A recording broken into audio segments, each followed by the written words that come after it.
बोल बरसाने वाली की जय। क्या विषय क्या है?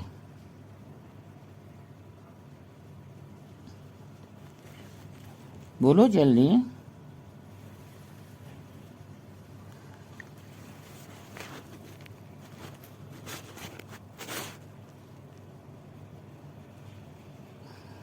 साधना में भाई एकाग्रता कैसे? साधना में एकाग्रता कैसे? तुम्हारे प्रश्न तो इतने अजीब अजीब होते हैं कि हम क्या बताएं। एक बार स्वामी जी से एक महिला ने पूछा, बड़ी उम्र की थी, महाराज जी आपसे टाइम लेना है। स्वामी जी बिगड़ गए, बोलो समय लेकर के पूछोगा? स्वामी जी भजन न मन के यहाँ लगा, तो मैं जो इतनी सत्संग करूँ फालतू ही करूँ क्या? आपकी भी टाइम बर्बाद करोगे, मेरी भी। भजन में एकाग्रता कैसे हो, ये तुमने ठीक पूछा। खाना बहुत दिन के बाद मिले, न मिले, फिर मिले तो उसमें एकाग्रता कैसी होती है, ये बताओ। लगता है जल्दी जल्दी से पाले। कहते हो एकाग्रता सीखनी पड़ी क्या? हम अपने लक्ष्य से इतनी दूर हैं, फिर लक्ष्य पाने के लिए हमें कैसे एकाग्रता करनी चाहिए? तुम्हारा तो प्रश्न ही बड़ा अजीब होता है। जो चीज प्रिय लगेगी, कभी तुमने पूछा मुकुल में एकाग्रता कैसे करें?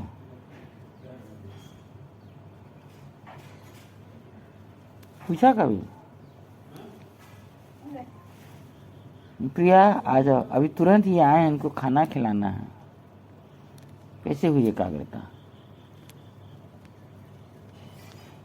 हमें जो चीज प्रिय लगती है और जिसकी हमको आवश्यकता होती है, उसमें एकाग्रता करना नहीं पड़ता, एकाग्रता हो जाती है। एकाग्रता कोई करने वाली चीज नहीं है, तो स्वाभाविक होती है। हम सोचें भजन में एकाग्रता करें, एकाग्रता करें, एकाग्रता करें,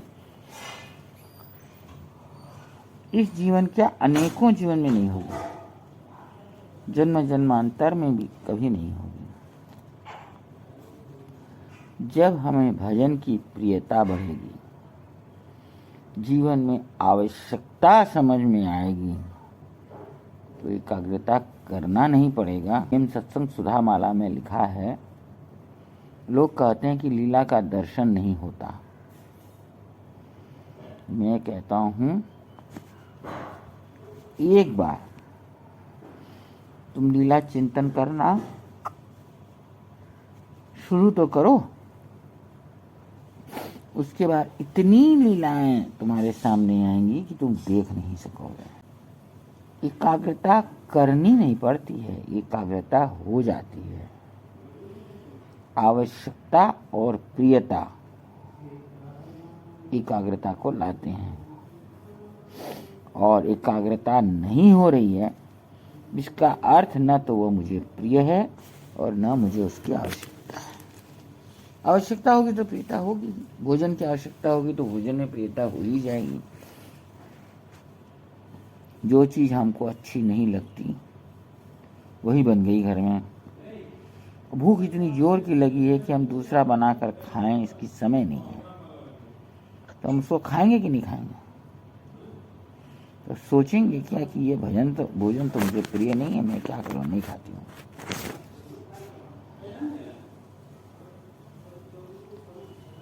प्रियता, हमें जब प्यास लगे और पानी जब सामने आए, तो हम उसको लपक के पीने की चेष्टा करेंगे कि नहीं करेंगे?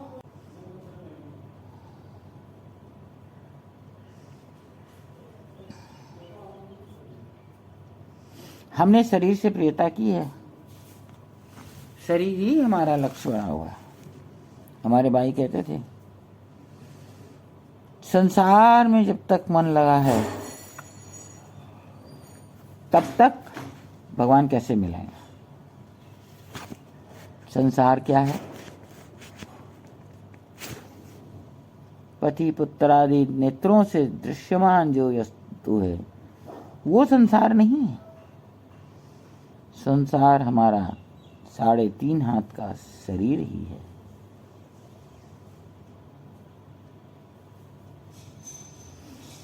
हमारे अंगुली में जरा सी चोट लग जाए तो हमें उसका चिंतन कैसा होता है? थोड़ी थोड़ी देर में देखेंगे उंगली को, कोई सामने आएगा, पूछेगा क्या वो उंगली में कट गई? कटी तो जरा सी है, देख रहे थे। और कोई कोई उसको कहेंगे कि बहुत कट गई, और कोई कोई कहेंगे जरा सी लगी थी तो देख रहे थे, दर्द हो रहा था। अगर मन में दर्द होने लगे, क्या आज तक प्रभु नहीं मिले, लक्ष्य की प्राप्ति नहीं हुई, तो दर्द मन को खींचकर अपने आप उधर ले जाएगा। बहुत से उपाय हैं, प्रियता है, आवश्यकता है, दर्द है। भाई नाम जप भी इसमें सहायक है। नाम जप से तो सब कुछ मिल सकता है, पर बाबा ने कहा था ना हो तो जैसे भी करना है करो, पर नाम जप अगर लीला चिंतन के संग होता है तो बहुत लाभदायक होता है। जो 100 वर्ष में मिलने वाली चाहते भी है भाई, 100 वर्ष चाहते में भी है भाई। 100 वर्ष में मिलने वाली वस्तु अगर चिंतन के साथ नाम जप किया जाए तो 1 महीने में मिल सकती है। 1 महीने में मिलने वाली 1 दिन में मिल सकती है। लेकिन भाई वो चिंतन लगातार नहीं होता। जैसे मंगला का चिंतन किया, थोड़ी देर हुआ, फिर घर के कार्य में लग गए। ये पाना चाहते हैं भाई, दुख भी होता है कि अखंड चिंतन नहीं होता, इस बात का दुख भी होता है, लेकिन फिर नहीं कर पाते अखंड चिंतन। मंगला का चिंतन किया, फिर कुछ घर के कार्य में लग गए, फिर उसके घर के बाद कार्य में हम लगते हैं कि हमारे को करना है, हमको घर का काम करना है। और अगर हम ये शरीर पर छोड़ देंगे तो स्वयं करता रहेगा, हमें तो अपना चिंतन करना है। दोनों का हिस्सा बांट दोगी तो कभी भी दिक्कत नहीं आएगी। भाई थोड़ा थोड़ा कोशिश करती हूँ, मतलब जैसे इनको टिफिन बना रही हूँ, लंच, और श्रृंगार भी का समय हो रहा है, किशोरी जी का श्रृंगार भोग का, तो कभी कभी हो भी जाता है और कभी कभी भाई देर भी हो जाती है, लेकिन सोचती हूँ कि भले ही देर से कर दूं। चेष्टा सबसे बड़ी वस्तु है जो इसको हमारे नजदीक लेती चली जाएगी। हम जितनी चेष्टा करेंगे, और जो ऐसा लगेगा कि वो तो हमारे बिना श्रृंगार उनका होगा कैसे, तो छूटेगा ही नहीं। ओह, वस्त्र तो मेरे पास है, आप तुम्हारे घर की चाबी लेकर तुम कहीं और चले जाओ, और पीछे से मुकुल आवे और तुम्हें वहाँ याद आए कि ओहो उनके तो आने का समय हो गया है और चाबी तो मेरे पास रह गई है, कैसी छटपटाहट होगी। तो तुम कैसी किसी से सीखने जाओगी कि अब मुझे कैसी छटपटाहट होनी चाहिए, ये स्वाभाविक हो जाएगी।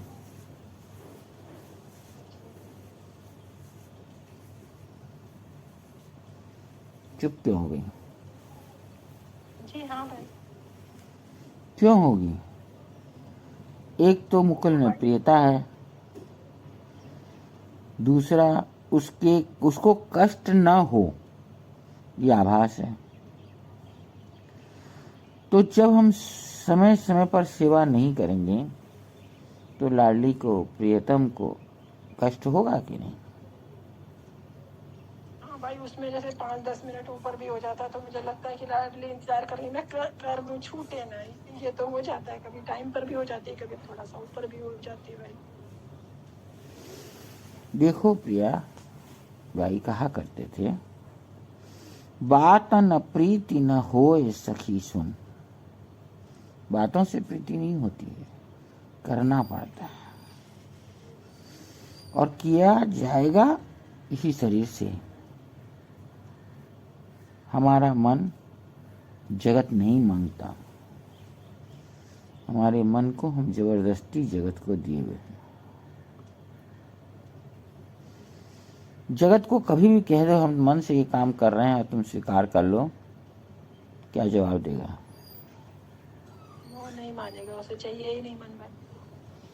बोलो रखो अपना मन अपने पास, हमको तो करके दो। तुम खाना बना लो बहुत सुंदर और एक थाली में डाल लो, मानसिक है। मुकुल आया तो थाली, बोला हमने आपके सामने थाली रख दी, आप खाना खा लीजिए। तो डंडा लेके नहीं दौड़ाएगा? हाँ भाई, उनको किसी को मन नहीं चाहिए। फिर भी हम दे बैठे। हम तो कई बार कहा करते हैं एक पर एक फ्री। शरीर तुमने लिया तो मन रख के हम क्या करेंगे, मन भी ले लो। जबकि शरीर और मन का कोई ताल्लुक नहीं है, दोनों दो दिशा में चलने वाली चीजें, अलग अलग दोनों का काम है, अलग अलग अलग अलग वो अपना विषय में काम करती हैं। फिर भी हम जानबूझकर दोनों को दे रखे हैं, एक पर एक फ्री। आजकल तो दिवाली का समय पे सब दुकानों में लिखा है ना, एक पर एक फ्री, एक पर दो फ्री, 50% ऑफ, 60% ऑफ। तो हम तो 100% ऑफ कर रखे हैं। ले लो ले लो। शरीर तुम ले लिए तो हम मन को कहाँ रखेंगे? ले लो, इसको भी तुम ले लो। इतने तदाकार होकर हम जगत का काम करते हैं, उस समय हमें कुछ ध्यान नहीं रहता। एक बार बाई ने हमको बुलाया, पूछा तुम्हारा सत्संग में मन नहीं लगता? बोले बिल्कुल नहीं लगता। बैठती क्यों? आप बोलते हैं तो जबरदस्ती बैठना पड़ता है, हमारा मन बिल्कुल नहीं लगता। और हम ना बुलाएं तो? बोले हम कभी नहीं आएंगे। हमने कहा हम कभी आएंगे नहीं। अच्छा एक बात बताओ मीरा, तुम जब पैसे गिनती हो तो तुम्हारा कैसा मन लगता है? हम अपने बचपन की बात बताएं। जन्म बहुत बड़े घर में हुआ था। किसी परिस्थितियों के कारण सदा अभाव रहा। नोट 1 का 2 का उसमें तो बहुत बड़ा होता था, 5 का 10 का, 50 तो बहुत बड़ा हो गया, 100 के ऊपर तो चलता नहीं था। तो हम नोट देखने के लिए तरसा करते थे। भागलपुर माँ के पास आए थे, तो आए भी थे। उसकी भी एक कहानी है कि माँ की तबीयत खराब थी, तभी हम आ गए थे। तो घर का सब तो आने जाने वाले घर वाले आते थे और चले जाते थे, लगातार तो हम ही रह रहे थे। तो घर का सारा हिसाब हमको सौंप दिया गया। अब हमें रुपया जो दिया गया वो बिल्कुल नई करेंसी गढ़ी। उस समय क्लिप लगा के आती थी और 1 2 3 4 नंबर के अकॉर्डिंग ही वो पूरी सील रहती थी। अब हमको पता है कि उस गड्ढी में जितना नंबर तक नोट निकला है उसके बाद इतना बचा। बहुत अच्छी तरह पता था। इतना तो कोई भी मूर्ख नहीं होगा कि 100 में से हमने 10 निकाला तो 90 बचा, 8 निकाला तो 92 बचा। थोड़ा सा हमको अवकाश मिलता और हम अपनी अलमारी में जाकर उस गड्ढी को निकाल कर गिनना शुरू करते। अब घर में जब हमारी खोज होती तो माँ कहते वो कठई को नहीं होगी, अलमारी में बैठ कर अपन नोट गिन रहे हो, उसे जाकर देख लो। और ठीक हम वहीं मिलते हैं। तो एक दिन भाई ने हमको पूछा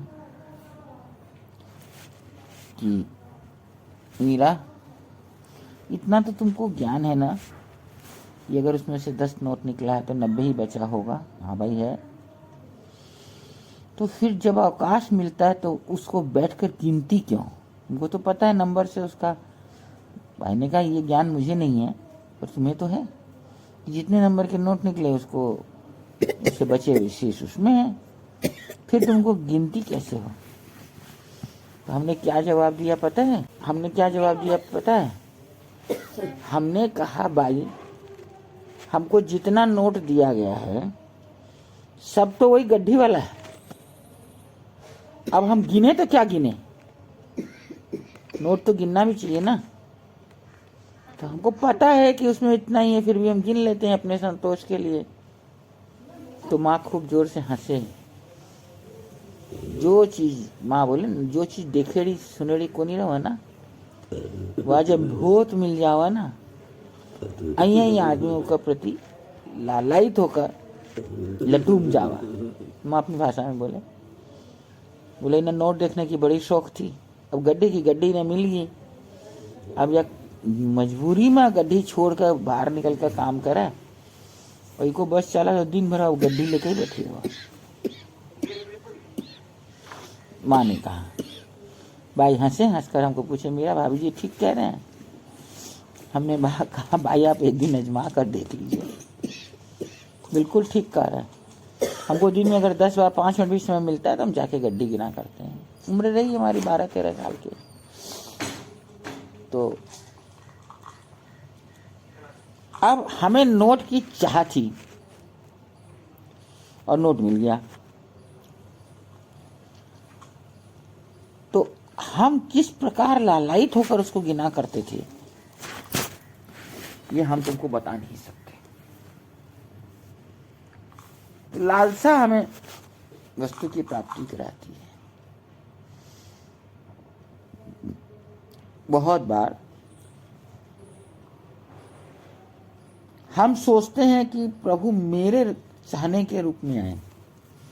परसों हमने व्हाट्सएप में एक कहानी पढ़ी थी।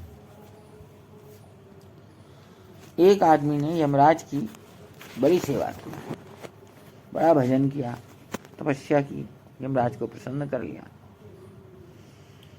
यमराज आए, बोले भैया हम बहुत प्रसन्न हैं, वरदान मांगो। उस व्यक्ति ने कहा हम कभी मरे नहीं, ये तो असंभव है, क्योंकि जगत में आया है वो मरेगा ही। इसके अलावा और कोई बात बता दो। तो बोले कि हम जब मरे हैं, मेरा मरने का समय जब आवे आप मुझे चिट्ठी भेज देना। यमराज ने कहा तथास्तु, चले गए। कुछ दिन बीता, अब वो खूब मस्त अपने कि भाई यमराज की चिट्ठी आवेगी तो हमको जाना है, अभी तो हमको जाना है नहीं। अपने घर गृहस्थी में पहले से ज्यादा खूब रच पच के रहने लगा। धीरे धीरे उसके बाल सफेद हो गए। अब वो देखा कि मेरे तो बाल सफेद हो रहे हैं। मैंने कहा कि बाल सफेद होने से थोड़ी मैं मर जाऊंगा, यमराज की चिट्ठी तो आई नहीं है। वो उसी तरह अपने कामों में लगा रहा। फिर उसके घुटने में दर्द हुआ। अब घुटने में दर्द हुआ तो फिर उसने यही सोचा, घुटने में तो दर्द हुआ है लेकिन अभी हमको मरना थोड़ी है, क्योंकि अभी तो यमराज की चिट्ठी आई नहीं। फिर एक एक करके उसके दांत गिर गए। तो जब दांत गिरे तो वो सोचने लगा कि लगता है कि बुढ़ापा आ गया है, पर जाने का समय नहीं आया है, क्योंकि यमराज की चिट्ठी कहाँ आई है। फिर उसको नेत्र से दिखना बंद हो गया, बहुत पास का व्यक्ति भी ना दिखाई पड़े। तो उसने कहा कि अब तो पूरा बुढ़ापा आ गया है, लेकिन अभी मैं जाऊं मरूंगा नहीं, क्योंकि मेरा समय आया नहीं, यमराज की चिट्ठी आई नहीं। जल्दी ही यमदूत आए और उसको पाश में बांधकर ले गए। उसकी मृत्यु हो गई। उसको यमराज के सामने पेश किया गया। उसने कहा यमराज आप झूठ बोलते हैं। मैंने तुमसे क्या झूठ बोला? आपने कहा था कि मेरी मृत्यु के समय मैं तुम्हें चिट्ठी भेजूंगा। आप मुझे चिट्ठी भेजने वाले थे और आपने चिट्ठी नहीं भेजी और आपके दूत पहुंच गए, मुझे पकड़ के ले आए। यमराज हंस कर कहे मैंने एक नहीं, एक 4 चिट्ठी तुमको भेजी है, 4। तो आपने एड्रेस गलत कर दिया होगा, मुझे तो एक भी नहीं मिली। बोले चारों तुमको मिली है। हाँ, हमको मिली। तुम्हारे बाल सफेद हुए, ये मेरी पहली चिट्ठी थी। तुम्हारे घुटने में दर्द हुआ, ये मेरी दूसरी चिट्ठी थी। तुम्हारे दांत गिरे, ये मेरी तीसरी चिट्ठी थी। और तुमको आंखों से देखना बंद हुआ, ये मेरी चौथी चिट्ठी थी। मैं बार बार तुम्हें सचेत कर रहा था, बुढ़ापा आ गया है, चलने की तैयारी करो। तुम हरदम यही कहते रहे कि चिट्ठी नहीं आई है। अरे चिट्ठी पढ़ रहे हो, देख रहे हो दांत गिर गए, जब यहाँ रह नहीं सकते तो जाना तो है ही है। और कौन सी चिट्ठी चाहते थे? कागज पर लिखकर मैं तेरे पते पर उसको लिफाफे में डालकर भेजूं? जो जैसा होता है वो चिट्ठी वैसी देता है। मेरे स्वरूप के अनुरूप मैंने तेरे को 4 चिट्ठी भेजी, और तुम बराबर यही कहते रहे, अभी मैं थोड़ी मरूंगा। तो भैया ये तुम्हारे सोच की बात थी। चिट्ठी तो मैंने तुम्हें 4 भेजी, मैं झूठ नहीं बोलता। प्रभु हमें आकर बराबर सावधान करते रहते हैं, किसी न किसी रूप में। हम होते नहीं, हम उस बात को आई गई कर देते हैं, टाल देते हैं, कल पर छोड़ देते हैं। सोचते नहीं कल किसको देखा है, किसने देखा, किसको आएगा नहीं आएगा।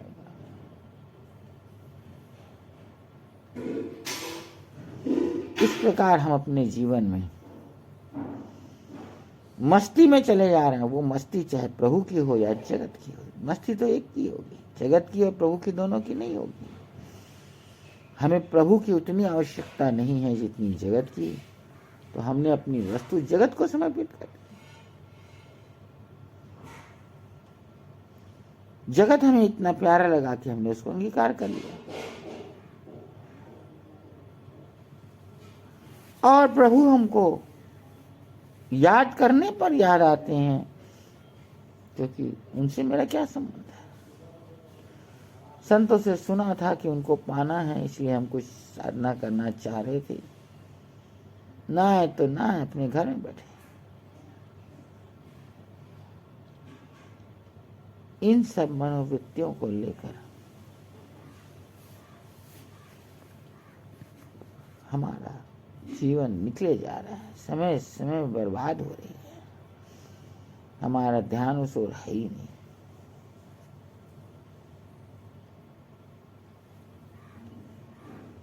कुछ नहीं बिगड़ा है। आज से सावधान होकर और हम अपने पथ को पहचान कर उसमें चलने का रास्ता ढूंढ कर लग जाएं। कुछ दूर नहीं है, बहुत पास है, बहुत जल्दी मिलेगा। ऐसा सोचकर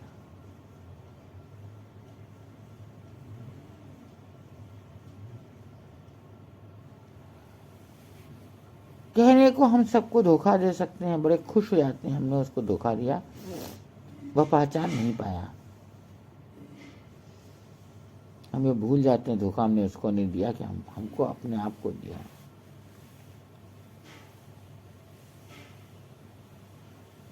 वो हमारे विश्वास पर हमसे कुछ करा नहीं था।